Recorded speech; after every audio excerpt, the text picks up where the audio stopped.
Obrigado, Pedro. Pedro Faustino, que agora vamos, obviamente, olhar para o futuro, que passa forçosamente por 3 pilares. Estou a falar da inteligência artificial, que falamos aqui, a web 3.0 e, obviamente, os dados. É isso que vamos fazer a partir de agora, com os próximos convidados. De que forma é que estas 3 realidades se interligam, podem ou não ser decisivas, de que forma para a nossa vida, para a nossa economia, para as democracias, como já aqui vimos. São pessoas que estão já aqui ao pé de mim, que convidamos e que fizeram um documento que foi entregue ao Governo, porque há aqui uma necessidade de perceber como é que o poder político vai levar para a frente as sugestões daqueles que estudam a matéria. Já vamos falar com eles. Para já chamo o keynote speaker deste debate, o professor Arlindo Oliveira, que é também o presidente deste congresso. Professor.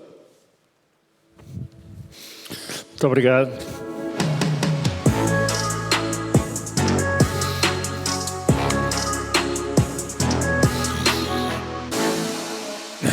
Muito obrigado. Estou agora aqui com um chapéu ligeiramente diferente, portanto pediram para fazer aqui uma breve introdução a um esforço que foi desenvolvido nos últimos, durante cerca de 9 meses, até mais ou menos janeiro deste ano.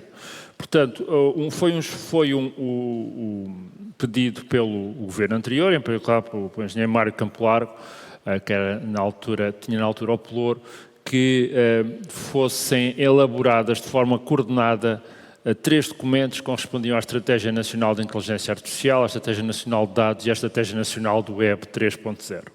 Vamos saber um bocadinho mais sobre isto no painel que se vai descrever. O que eu queria aqui é só rapidamente descrever-vos o processo que teve lugar, o que aconteceu e onde estamos. Também é útil saber onde estamos. Portanto, basicamente, este foi um processo que foi coordenado e organizado pelo .pt e pelo Encode, com a preciosa colaboração de toda a estrutura que existe e que existia à data. Foi coordenado a inteligência artificial pelo João Gama, os dados pela Graça Muniz e o Web3 pelo Miguel Pupo Correia, e eu desempenhei de alguma maneira as funções de... eu realmente não fiz praticamente nada, mas tentei coordenar os esforços destas 3 equipas.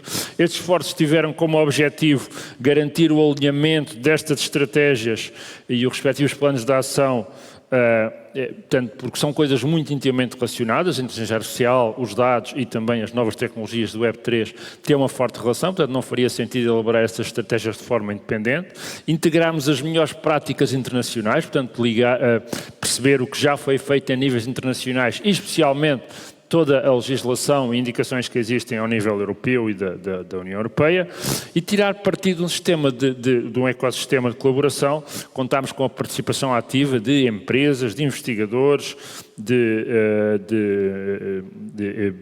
instituições, de organizações empresariais, etc. Finalmente entregámos, no fim desse processo, em dezembro de 20 do ano passado, entregámos uma proposta dos 3 documentos, que teria seguido para discussão pública. Entretanto, tiveram lugar os eventos que todos têm presentes, e esses documentos foram entregues e foram passados ao próximo governo. Já tivemos do atual governo a indicação que o processo é para avançar. Tivemos uma reunião com a senhora ministra que esteve aqui, que basicamente nos informou que este processo iria avançar e que esses documentos seriam colocados à discussão pública. Gostava só de vos dar aqui 2 ou 3 números sobre o processo em si. Portanto, eu acho que isso foi uma daquelas coisas feitas como deve ser.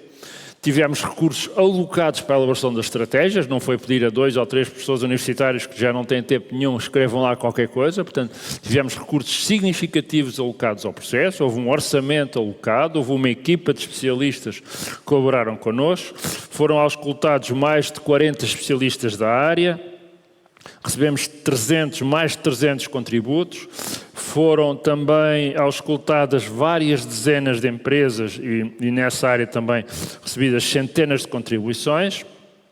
Foram analisados 60 documentos relativos a estratégias internacionais e a documentos relevantes da União Europeia, em particular, porque foram selecionados, entre outros, analisámos os documentos relativos às estratégias, no caso da IA, nos outros casos foram semelhantes, os documentos desenvolvidos em Espanha, na Coreia do Sul, na Finlândia, no Reino Unido, Singapura, Canadá e o Estado de Nova Iorque. Portanto, houve aqui um trabalho profundo de análise de estratégias que já foram, e estas foram escolhidas porque se entenderam na altura de uma análise preliminar que foram aquelas que tinham sido mais bem conseguidas.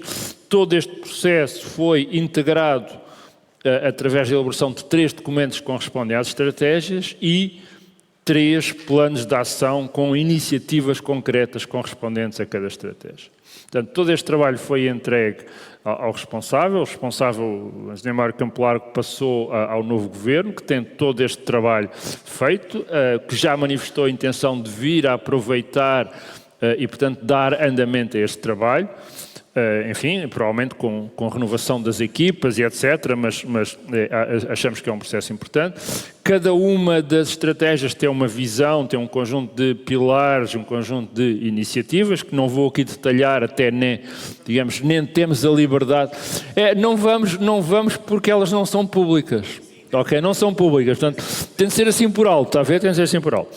Pronto, mas temos estes documentos, estão associados planos de ação e terminava dizendo que não basta termos uma estratégia, não basta termos um plano de ação. Eu costumo dizer que projetos sem orçamento são hobbies, não é? E, portanto, se nós queremos ter uma estratégia para cada uma destas áreas e temos um plano de ação definido, será absolutamente necessário alocar explicitamente orçamento a cada uma das iniciativas, a cada uma das estratégias. Senão, arriscamos a fazer uma coisa que lamentavelmente, e custa-me aqui a dizer, às vezes acontece em Portugal, temos bons documentos, temos boas ideias, temos até eventualmente estratégias, mas não temos maneiras de implementar essas estratégias, não temos planos de ação concretos, não temos orçamentos. Portanto, esse é o passo que nos falta dar, e acho que nesse aspecto nós somos um bocadinho mais voluntaristas, às vezes queremos fazer coisas, mas não temos os recursos para fazer as coisas. E neste momento não devia ser falta de recursos financeiros, não devia ser falta de orçamento, haja a vontade política, haja a capacidade política e haja a alocação de recursos à execução de cada uma destas. E era para discutir um bocadinho estes documentos, em termos relativamente gerais, como eu referi, que estamos aqui hoje e que eu vou então juntar ao painel e passar a palavra ao moderador e aos colegas que coordenaram cada uma das estratégias. Muito obrigado. Vamos então conversar todos, até porque, como estamos atrasados, vamos ter que fazer economia de tempo. Passa a apresentar os convidados deste painel. Para além, obviamente, do professor Lindo Oliveira, temos João Gama, que é o coordenador da estratégia para a inteligência artificial, a Graça Canto Muniz, que é a coordenadora para a estratégia de dados, e temos também o Miguel Pupo Correia, que é o coordenador da estratégia para a Web.3. Bem-vindo, obrigado aos três. Vamos já perceber um bocadinho em cada um qual é a vossa área e daquilo que podemos falar, obviamente, porque o documento terá que ser discutido e aprovado. Graça Canto Muniz, começamos pela data, pelos dados. Qual é a estratégia que, em termos genéricos, que Portugal deverá e poderá adotar para não ficar para trás? E atendendo, por exemplo, só lançando este número, vale o que vale, Amazon, Google, Microsoft controlam, salvo erro, mais de 73% do mercado de armazenamento de dados na nuvem. Isto é um problema ou não? Muito bom dia a todos. Muito obrigada pelo convite para estar aqui. Parabenizar também pelos 40 anos da APDC. Em primeiro lugar, e foi uma das preocupações que nós tivemos, sem entrar em grande detalhe relativamente às medidas, a União Europeia, desde 2020, tem desenvolvido... antes já tinha tido algumas iniciativas, mas em 2020 publicou uma estratégia, a Estratégia da União Europeia para a Economia dos Dados, onde traça uma série de metas, de desafios e de obrigações que os vários países, os vários Estados-membros têm de cumprir. E, portanto, a estratégia de Portugal deve estar, em primeiro lugar, alinhada com essa visão da União Europeia. Depois há outras referências que também são muito importantes e que nós também tivemos em conta, nomeadamente da OCDE. Mas, de facto, a União Europeia é a principal referência porque essa estratégia que foi publicada em 2020 é um bocadinho revolucionária. E é revolucionária porque a União Europeia tem como principal objetivo tornar o acesso aos dados, e dados em sentido amplíssimo, mais fácil, por várias razões. Uma delas porque os dados são fundamentais para a inteligência artificial, não é? Que é o tema principal desta conferência, e portanto há uma relação de muita proximidade entre esta intenção de facilitar o acesso e a circulação de dados e facilitar também a inovação no espaço da União Europeia. E há muitas medidas mais concretas, mas há uma que se destaca com particular importância, que é a criação dos chamados espaços europeus de dados. Isto são pequenos ecossistemas em várias áreas, nomeadamente na saúde, é aquela que está mais desenvolvida, porque o acesso a dados na saúde, nomeadamente para a investigação científica, levanta várias dificuldades e, portanto, essa é uma preocupação da União Europeia e a criação dos espaços europeus de dados foi o instrumento que a União Europeia criou, assim, digamos, com mais relevância, para garantir esse fácil acesso. Mas está-me a falar de uma decisão ou de um enquadramento comunitário. Nós, pura e simplesmente, vamos encaixar nesse enquadramento ou há uma especificidade que Portugal pode ter algo específico? Claro que há especificidade que Portugal pode ter. E, aliás, o que é que seria bom para Portugal e para poder estar na dianteira? Há várias áreas onde Portugal se destaca. Tem de acompanhar os esforços da União Europeia em matéria de saúde, tem necessariamente de o acompanhar, porque é aquele que está mais evoluído. E aqui em Portugal, eu tenho acompanhado vários projetos de investigação e os investigadores das várias universidades sentem-se extremamente frustrados com as dificuldades que têm no acesso a dados. E, portanto, a saúde é uma dessas áreas, mas depois há outras áreas. A agricultura, as alterações climáticas, as questões relacionadas com o mar, o turismo, não é? São tudo áreas que a nossa economia tem muito pujantes e que necessariamente também se vão refletir nesta participação e no desenvolvimento da nossa economia mais focada em dados. A questão é, estamos ou não preparados para entrar já nessa corrida? Já lá vamos, já agora vamos fazer uma ronda. Miguel Pupo Correia, estamos aqui a falar do Web 3.0, para muitos é já uma realidade e já sabem do que estamos a falar, mas o que eu pergunto é, definição breve desta Web 3.0 e se podemos estar a falar de uma descentralização da rede, como alguns dizem. Muito bem, também começo por cumprimentar a todos, bom dia, portanto, e dar os parabéns à APDC e agradecer o convite para aqui estar. O tema é relativamente complicado, não é? Portanto, mas a blockchain é a tecnologia fundamental. Não é? Portanto, estamos a falar de sistemas informáticos que estão replicados, ou seja, copiados em muitos computadores, que é uma ideia estranha, não é? Normalmente as pessoas são económicas e mantêm os seus dados, os seus sistemas em poucos computadores. Portanto, a grande visão aqui, portanto, é copiar os dados em muitos computadores e com isso obter uma resiliência fora do comum, uma resiliência gigantesca. Se temos uma coisa que está copiada em computadores espalhados por todo o mundo, então mesmo que alguns países decidam deixar a internet, decidam desligar esses computadores, etc., essa infraestrutura consegue continuar a funcionar. E consegue funcionar de forma descentralizada. Deixamos de ter de confiar numa entidade, por exemplo, numa Big Tech, né, que controla os dados, como vimos há pouco, e podemos confiar numa comunidade de pessoas, por razões diversas, pessoais, controlam esses computadores e estão dispostos a participar nessa rede. Portanto, daí a tal descentralização da rede. Deixamos de ter necessidade de confiar em entidades específicas que nos fornecem determinados serviços e passamos a confiar numa comunidade que fornece um serviço. Portanto, isso é uma coisa radicalmente nova. Como é que isso se faz já agora? Para quem não está tão dentro dessa linguagem tecnológica, como é que se faz essa descentralização? Como é que passamos de um sistema para o outro? Eu posso dar o exemplo do Bitcoin. O Bitcoin é um bom exemplo porque é o primeiro, é um mau exemplo porque as pessoas têm imensos preconceitos e ouviram falar demasiado sobre o assunto, mas esquecendo todos os problemas dos investimentos, etc. Portanto, o Bitcoin é uma comunidade que se foi formando, de pessoas que puseram os seus computadores, ligaram os seus computadores a essa rede, porque sim, porque lhes apeteceu. Portanto, e hoje em dia temos uma comunidade com dezenas de milhares de computadores por todo o mundo que fazem parte dessa rede e tem um sistema altamente resiliente porque está confiado a inúmeras pessoas, sem nenhuma ligação entre si, que têm um interesse particular em manter essa rede a funcionar, mas por isso fornecer serviços sem estar a depender de um fornecedor, de um banco, de um governo, de uma big tech. Portanto, são pessoas que fornecem esse serviço de forma voluntária. E essa autonomização ou descentralização, obviamente tem que ser feita em termos comunitários, como ouvimos também falar, há uma estratégia europeia, mas a especificidade de Portugal, temos capacidade para criar, não sei, permita-me o termo, um hub nessa área? Sim, sem dúvida. Portanto, existe um hub, existe um hub em Portugal. Não é? Portanto, existe um hub que tem duas componentes. Por um lado, tem conhecimento que existia cá. Portanto, há várias teses de doutoramento feitas nesse tipo de assuntos em Portugal, já há algumas décadas.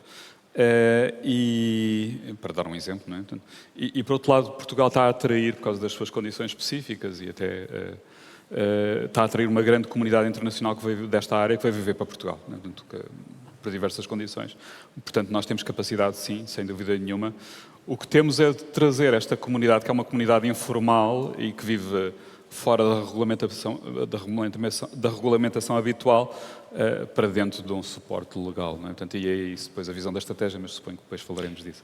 João Gama, a inteligência artificial, obviamente já temos estado aqui a ouvir o impacto que vai ter, eu diria já está a ter em toda a nossa vida, em toda a nossa sociedade, em toda a nossa política, numa perspectiva nacional e uma vez que tem que aconselhar ou pelo menos dar um papel, um documento de trabalho a um governo, quais são as áreas que, em vossa opinião, Portugal deve estar mais atento no desenvolvimento da inteligência artificial e aquelas que podem ser mais problemáticas?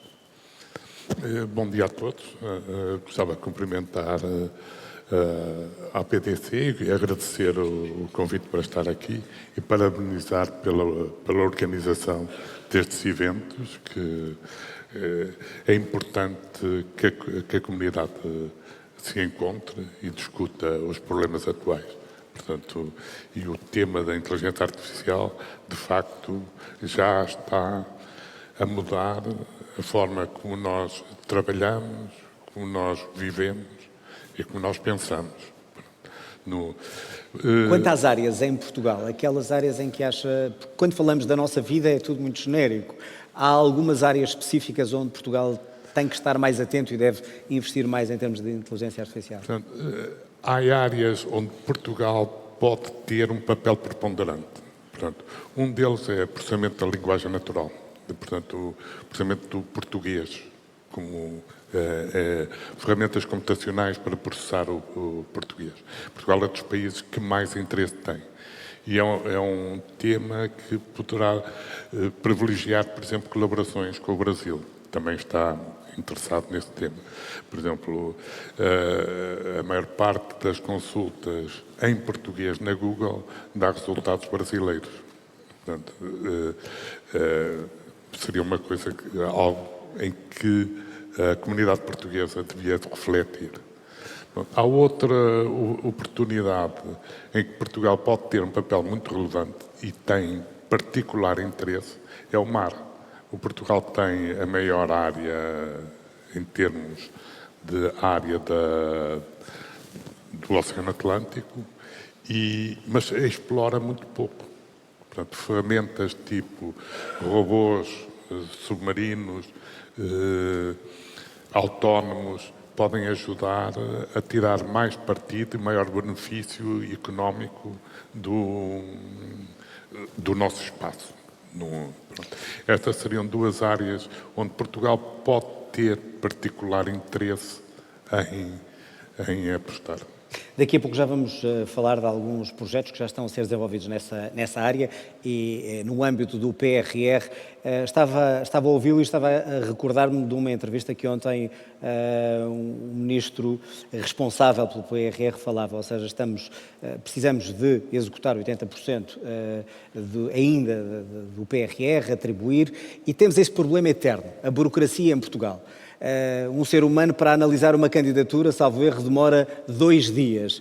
É também uma área onde a inteligência artificial em Portugal poderia ajudar-nos. Hoje estamos a ver filas de pessoas porque não conseguem processar documentos. É uma área onde Portugal devia apostar?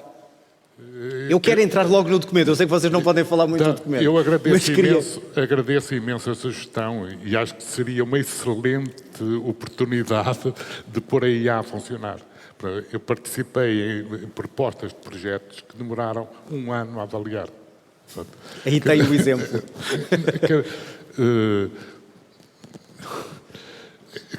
É excessivo. É excessivo e é uma perca de energia. Uma pessoa fica desgastado com situações desse tipo. O que é que a IA faria de diferente? Ou seja, seria capaz de ver essas candidaturas todas em minutos ou menos de um dia? Ou menos de um dia e pronto, que a candidatura não seria avaliada unicamente por IA. Mas a IA as coisas mais poderia, gerais. por exemplo, dar um ranking do valor intrínseco das candidaturas que seriam posteriormente analisadas por equipas de especialistas. Mas poderia filtrar muitas delas. Arlindo Oliveira, como é que conjugamos estas três áreas tão decisivas para apresentar uma estratégia em Portugal? Ou seja, como é que elas se casam? Há pouco já ouvimos ali na exposição, mas como é que... E porquê é que elas, as três, são tão decisivas? Sim, eu tive, por acaso, tive a oportunidade de discutir esta questão da avaliação de candidaturas com o Sr. Ministro e, de facto, eu acho que a nossa preocupação aqui, global, qual é o desafio? Eu acho que há dois desafios grandes em Portugal. Não é? Temos o desafio da produtividade, nós temos de ser mais produtivos, temos de conseguir ser mais eficientes, conseguir produzir o mesmo com menos horas de trabalho ou conseguir produzir mais com as mesmas horas de trabalho. É uma medida objetiva, nós somos menos produtivos do que a esmagadora maioria dos países com quem competimos. E temos também um desafio de recursos humanos. Temos uma população envelhecida, não temos pessoas suficientes para desenvolver todos os projetos que gostaríamos, para as empresas empregarem todas as pessoas que gostariam de contratar. Portanto, estes são dois desafios essenciais do país e acho que estes dois desafios podem ser atacados por estas tecnologias. A inteligência artificial, se devidamente aplicada com os dados certos, pode, de facto, contribuir para que sejamos mais eficientes a fazer as coisas. Demoramos muito tempo a fazer as coisas, é um facto. Parte disto tem a ver com processos que não estão bem montados e, portanto, há aqui um enorme trabalho organizacional. Parte disto é tecnológico. E, portanto, eu acho que e isto já agora é verdade mais ou menos para todo o digital. Estamos a falar dos dados e da inteligência artificial, são duas componentes centrais, mas é verdade para todo o digital. O digital deveria permitir ao Estado ser mais eficiente a servir os cidadãos, às empresas produzirem mais com os mesmos recursos, cada um de nós obter mais resultados. E acho que é aqui que estas questões do digital são relevantes. No caso da Web3, ainda há uma contribuição acrescida, há uma componente grande de inovação, há muitas áreas de aplicação onde esta utilização de sistemas distribuídos pode, de facto, trazer novas aplicações, novas soluções e, portanto, contribui também para a inovação. Portanto, é nesta componente da produtividade. E já agora, como é que se aumenta a produtividade? A produtividade aumenta-se com a inovação. Portanto, é a inovação tecnológica, essencialmente, que tem permitido aumentar a produtividade das nações ao longo dos últimos 250 anos. É isso que temos de continuar. Estas tecnologias são fundamentais nessa componente de inovação.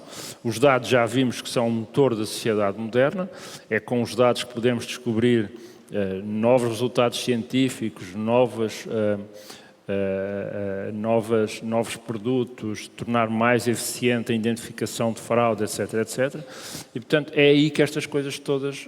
É por isso, é que isto é central para o país, não é? E há consciência disso? Começa a haver consciência Eu acho que não há disso? suficiente consciência, para dizer a verdade. E acho que não há suficiente consciência quando, por exemplo, tornamos o país menos produtivo, levantando barreiras que realmente diminuem a produtividade. Quando, para resolvermos um problema, vamos imaginar de fraude, que é um problema provavelmente mínimo, inferior a 1% de todos os montantes, provavelmente muito inferior a 1%. Quando fazemos formulários extremamente pesados, validações extremamente pesadas, por exemplo, a validação do RCBE para cada aquisição que é feita no âmbito do PRR, eu confesso que não sei de onde é que isto veio. Não sei se veio de Bruxelas, não sei se veio do Terreiro do Paço, não sei se veio do Ministério qualquer, ou se veio de um funcionário ou alguns. Mas é uma péssima ideia. Portanto, nós estamos a criar barreiras burocráticas que praticamente não têm efeito na redução da corrupção, mas têm um impacto enorme na produtividade das pessoas. E a inteligência artificial poderia e vai A inteligência pelo menos artificial diminuir é uma isso? tecnologia, não é? A inteligência artificial é uma obviamente. tecnologia. Por exemplo, pode ser de facto usada, como estava o João Gama a dizer, para avaliar, não para tomar a decisão final relativamente a uma candidatura. Há uma política clara, há uma vontade clara europeia de haver sempre um ser humano a tomar as decisões finais, mas pode seguidamente ler as 300 páginas de uma candidatura, não é? Que é o que é preciso fazer uma candidatura. Noutros países cá são 3 ou 4. Tirar dali o que é essencial, está a cumprir os requisitos, tem os recursos humanos necessários, tem os objetivos alinhados com o programa, etc. E apresentar isso resumido. Claro que nós podemos dizer, se a burocracia fosse menos pesada, se calhar só precisavam ter esses bullets apresentados ao avaliador, mas não é assim que existe, não é? E há componentes que não podem ser assim tão resumidas, é preciso escrever o plano de trabalho, é preciso escrever a inovação. Mas, de facto, a aplicação de inteligência artificial pode fazer isso. Mas há muitas outras soluções, quer dizer, quando temos dados, se nós tivéssemos uma maior integração dos dados da administração pública, era tudo muito mais fácil, não tínhamos de estar a dar a morada em 50 sítios diferentes, não tínhamos de dar o NIF, etc. Devo dizer que Portugal até não é um país muito atrasado em termos de integração dos serviços públicos. A nossa autenticação centralizada nos serviços públicos, temos coisas onde somos bons, mas há muitas coisas onde devíamos ser melhor. Agora, eu acho que nós, de facto, temos de ter, quando a sua pergunta foi, toda a gente tem noção disso? Eu acho que não. Acho que toda a gente cria burocracia acrescida, sabendo que com isso influenciar negativamente a produtividade, está a prestar um mau serviço ao país, talvez com uma boa intenção, não sei, mas está seguramente a prestar um mau serviço ao país, porque o nosso foco deve ser em sermos mais eficientes, em produzirmos mais com os recursos que temos. E muitas das medidas que são tomadas vão na direção oposta.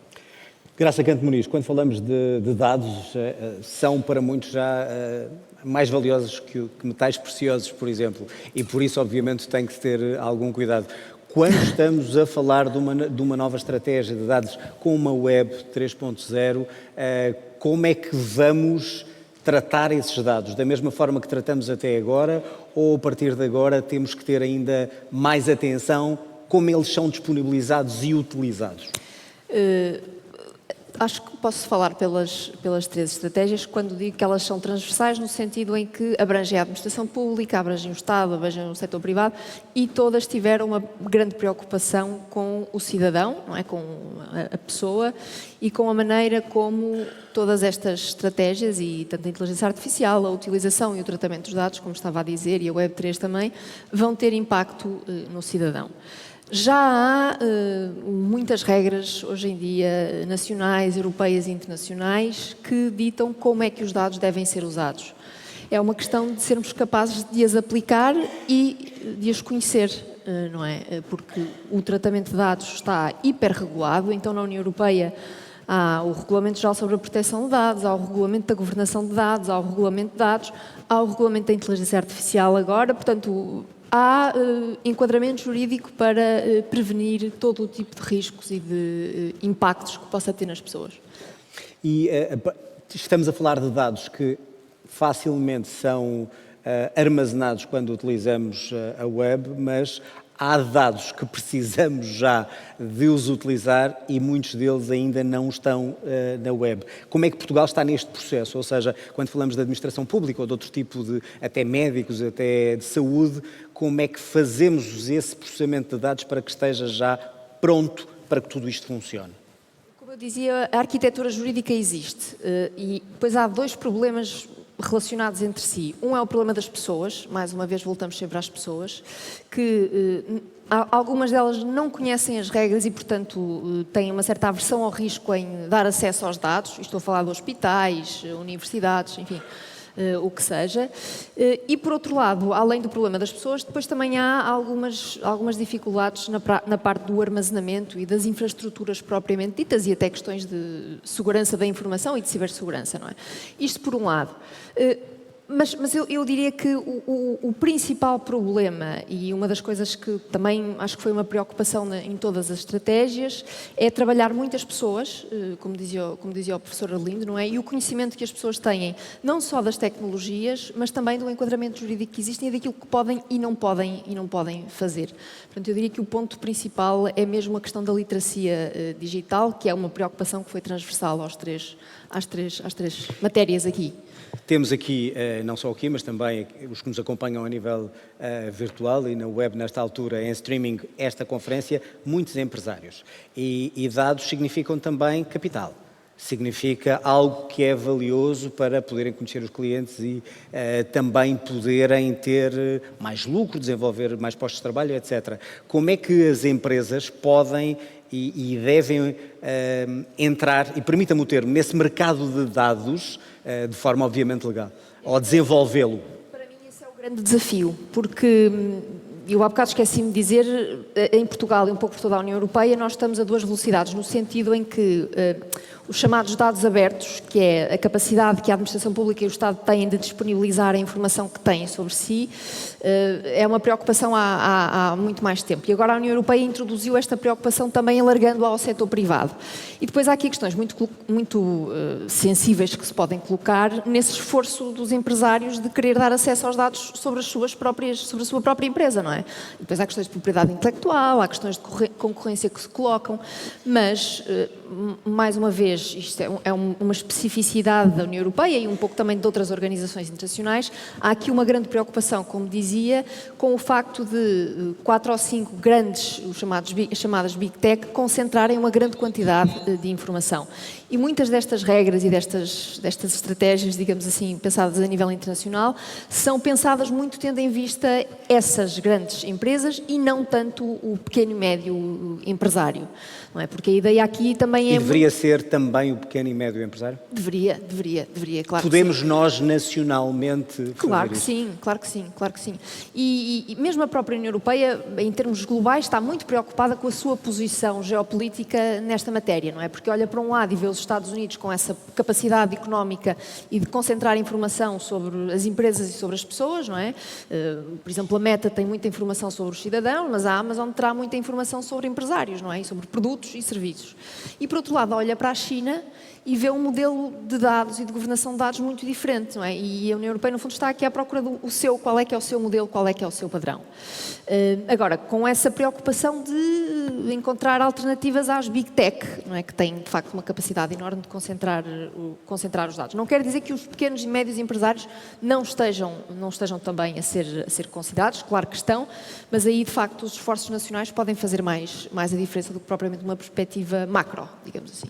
Miguel Popo Correia, pegava nesta parte da nossa conversa para voltar à questão que há pouco estávamos a falar. E quando falamos da Web 3, eu pergunto-lhe como é que se consegue, se o objetivo é esse, ficar menos dependente das grandes empresas, quando falamos de descentralização. Porque também estes empresários têm interesse em saber como é que essas comunidades se podem autonomizar e potenciar a Web 3. Sim, portanto, essa descentralização de que eu falava, né, de facto, não estamos a depender diretamente apenas de uma empresa ou de um conjunto de comunidades, empresas. estamos a falar de comunidades mais amplas. Sim, portanto, coloca grande parte da responsabilidade do lado do cidadão, ou do utilizador, né? Portanto, pode ser um cidadão, pode ser uma empresa, né? Portanto, isso é uma característica fundamental, que estas tecnologias são centradas no utilizador. Elas serem centradas no utilizador, portanto, isso permite, por exemplo, preservar muito a sua privacidade. Portanto, alguns exemplos concretos, né? Portanto, quando uma pessoa, as grandes Big Tech, né? Portanto, a Google, etc. desta vida, é um fato conhecido que tem muita informação sobre nós, né? Portanto, nós registramos com o nome, com o endereço de e-mail e depois vamos fornecendo dados e depois a certa altura temos uns Fitbits e umas coisas que vão obtendo dados da nossa saúde, do nosso esforço físico, etc. que vai ser vai sendo guardado por essas empresas e acabam por ter um perfil bastante completo sobre quem nós somos, sobre aquilo que pensamos, sobre aquilo que expomos através das redes sociais, etc. Portanto, com estas tecnologias, portanto, essa informação fica do lado do utilizador. Portanto, isto permite-nos, por exemplo, ter identidades diferentes perante empresas diferentes, revelar certos dados, mas não revelar outros. Não é? Portanto, por exemplo, e quem é que controla isso? Quem é que controla isso? Esse controle passa para o lado do utilizador.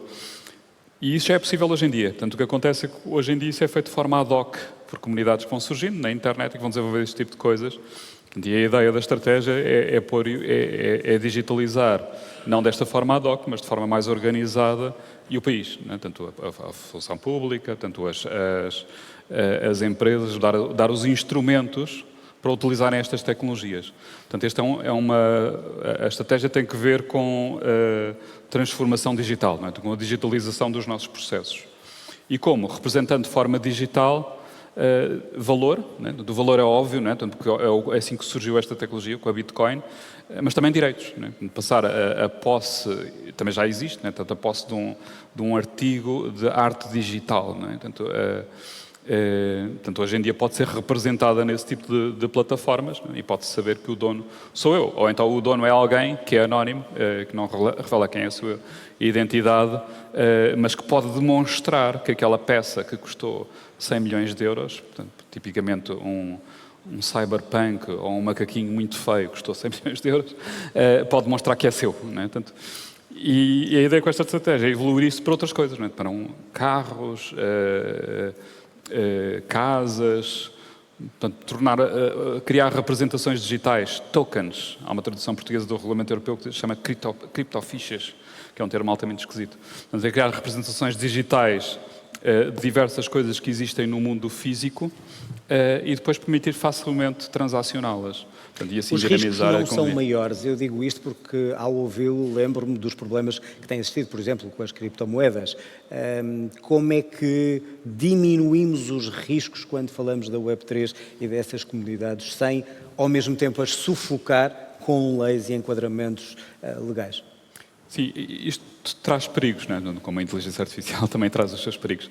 Portanto, e o facto de passar o controle para o cidadão, para o utilizador, cidadão ou a empresa, coloca os seus riscos. Não é? Portanto, os cidadãos estão habituados, e as empresas estão habituadas a ter alguém perante o qual reclamar. Não é? Portanto, tiraram-me dinheiro da minha conta bancária. Ok, eu vou ao banco e reclamo. Não é? Isso não devia ter acontecido. De facto, ao pôr o controle do lado do cidadão, se o cidadão fizer alguma asneira, e muitos fazem, né? Todos os ataques de phishing, todas essas coisas que vão acontecer pela vida, o cidadão perde, ou pode perder, se não estiver bem feito, a capacidade de reclamar. Não é? Ao deixar de haver uma entidade, um banco que nos fornece um serviço, passa a ser uma entidade difusa, espalhada pelo mundo. Portanto, isso de facto coloca novos riscos de cibersegurança, de ciberfraude, etc., que vão ter que ser tratados. Portanto, isso faz parte da estratégia, sem querer revelar demasiado o documento. Portanto, faz parte da estratégia tratar esse tipo de problemas, sim, que é muito importante. João Gama, e olhando para a realidade nacional, e porque o comboio já está em andamento, nós como é que estamos em termos de inteligência artificial generalizada e utilização em Portugal? Uma vez que temos que estar a acompanhar os outros países, temos aqui o exemplo da Estónia, que é já um bom exemplo. Portugal está atrasado, está a par, tem que acelerar o passo. Como é que estamos? Portugal tem tradição em investigação em IA, desde a década de 70. Não, mas uma coisa é a investigação, eu estou a ver já na parte do utilizador. Cada vez mais as empresas usam ferramentas de IA, e nós estamos a promover e a desenvolver, portanto, as universidades estão a preparar, quer através de licenciaturas recentes em IA e ciência de dados, quer mestrados, portanto, a preparar as gerações futuras que irão trabalhar na indústria. Portanto, eu trabalho na Faculdade de Economia. Portanto, durante a pandemia, a informação que eu tinha dos meus colegas que trabalhavam, estudavam o emprego em Portugal, era o único emprego, a única formação que era empregável era pessoas com competências em análise de dados e processamento de dados. Portanto, isto foi durante o período da pandemia. Mas nós assistimos, há muita procura de pessoas com competências em processamento analíticos, processamento de dados. E não só. Nós, por exemplo, no Porto temos 3 mestrados em ciência de dados. Muitos alunos são pessoas que estão empregadas, têm o seu emprego nas mais diversas áreas e procuram formação avançada em ciências de dados. Portanto, para crescerem e melhorarem a sua posição dentro da empresa. Portanto, neste momento, quer dizer, a procura é grande. Maior que a oferta, seguramente, não? E temos que melhorar a oferta. E os empresários, sendo que os empresários portugueses já estão a entrar sem preconceitos e sem receio nessa realidade da inteligência artificial? Eu penso que estão a ter uma atitude positiva. Eu, quando comecei, eu colaboro com empresas já desde antes da inteligência artificial ser famosa. Portanto, e na altura, quando colaborava com a empresa, a posição das empresas era: e quanto é que eu vou ganhar pela utilização desta técnica, por fazer isso? E mudou, essa atitude mudou. Já têm, quer dizer, não querem quantificar em euros quanto é que vão ganhar por isso, mas percebem que isso há potencial para inovar na empresa, e o valor da inovação não se mede em euros a curto prazo. Professor Arlindo, olhando para... Eu sei que vocês não podem falar do documento, mas o que é que se espera de um governo, de um poder político perante isto tudo que temos aqui, que faça? Ou seja, isto vai depender muito do tecido empresarial, da sociedade. Precisamos de enquadramento legislativo ou precisamos de mais? Precisamos de iniciativa política ativa e qual? Bom, eu estava aqui exatamente a pensar quanto é que eu me atrevia a dizer dos específicos e sem entrar muito nos detalhes. Há três pilares essenciais, não é? O primeiro pilar é a valorização da tecnologia, ou a percepção do valor da tecnologia. Portanto, um conjunto de medidas e de propostas prendem-se com fazer com que a sociedade, os utilizadores, as empresas, as organizações, se tornem cientes do que é que podem fazer com tecnologias de IA, do valor e da relevância dos seus dados, qual é o valor acrescentado que os dados trazem e, em determinados casos, em determinadas aplicações, a vantagem de uma implementação distribuída, baseada em Web3, relativamente a uma implementação centralizada. Esta é a primeira componente do valor. A segunda componente é a capacitação. Nós temos de ter pessoas que percebam o que é, que não saibam só ter ouvido falar ali no jornal um artigo o que é IA, o que é Web3, que percebam a tecnologia e que percebam o suficiente para saber se podem implementar, quais são os desafios, quais são os cuidados, etc. Portanto, este é, digamos, o segundo pilar é a capacitação dos nossos recursos humanos para perceber a tecnologia. E o terceiro é a governação. Portanto, todas estas tecnologias são tecnologias com muitas consequências e, portanto, há consequências ao nível de governo da inteligência artificial, ao nível de governo dos dados em particular, um bocadinho menos ao nível da Web3 por causa da natureza da tecnologia, mas, portanto, há órgãos que têm de ser instituídos, há regras que têm de ser, enfim, as diretivas o regulamento passam diretamente, mas há determinadas diretivas que têm de ser adaptadas. Portanto, estes são, digamos, os três grandes pilares e para isto é preciso vontade política, respondendo à sua pergunta. Parece que já há, pelo menos, de continuar. Bom, a questão é assim, para além disso, para além de olhar para o vosso documento. Mas em Portugal há sempre vontade política. Depois o que não há é a capacidade de executar a vontade política, não é? Portanto, queremos ter todas as empresas a usar IA e a valorizar os dados, isso toda a gente é fácil dizer. Vamos ter a capacidade de fazer isso, vamos dar recursos às empresas, vamos formar as pessoas, vamos ter orçamentos alocados às atividades fundamentais e, portanto, estes pilares estão sujeitos também a um conjunto de valores, não é? Um conjunto de valores éticos, de confiança, de responsabilidade e segurança, que são muito importantes na questão dos dados de inteligência artificial, e depois há também um conjunto de iniciativas que têm como objetivo fortalecer o ecossistema e a infraestrutura. Portanto, em alguns casos são precisas infraestruturas computacionais, infraestruturas de dados, etc. Outros casos são infraestruturas mais virtuais, infraestruturas de cooperação entre empresas, etc. Portanto, estas são as ideias subjacentes. Tudo isto são ideias relativamente triviais, quer dizer, um de vocês em casa se calhar tinha escrito isto também com relativa facilidade. Agora, há medidas concretas, há propostas concretas, e é nessas propostas concretas, no plano de ação concreto, que os governos tendem a avaliar, neste caso o governo em funções, ou os governos que vierem, e quais são as prioridades, quais são os orçamentos alocados. Portanto, eu acho que é preciso vontade política, é preciso perceber que, como em tudo, é preciso colocar recursos e é preciso que esses recursos sejam alocados e que haja pessoas que têm tempo alocado e cuja função é aquilo. Fica o recado. Fica o recado. Fica o recado. Vamos aguardar pelo vosso documento e faço um desafio aos três. Temos cerca de 2 minutos e isto é só numa resposta rápida, não entrando no documento que já apresentaram e que está discutido. Um conselho na vossa área aos decisores políticos, o que é preciso em cada uma das vossas áreas para que Portugal entre no comboio da frente desta corrida? Graça, começando por si. Eu diria que recursos são fundamentais. João Gama. Portugal aposta na excelência, ou deve apostar na excelência, e para isso são financiamento e recursos. Miguel Pupo Correia. Eu diria que é preciso ter a capacidade de tapar os ouvidos ao ruído que existe na área, que é imenso. Existem muita fraude, muitas mentiras sobre a capacidade da Web3 de resolver todos os problemas do mundo que já existem e que ainda vão existir, e que é mentira. Portanto, é preciso tapar os ouvidos e depois abrir os ouvidos para ouvir de facto quais são os benefícios reais que pode ter para o país e para a economia portuguesa e para os cidadãos. Portanto, é um desafio difícil.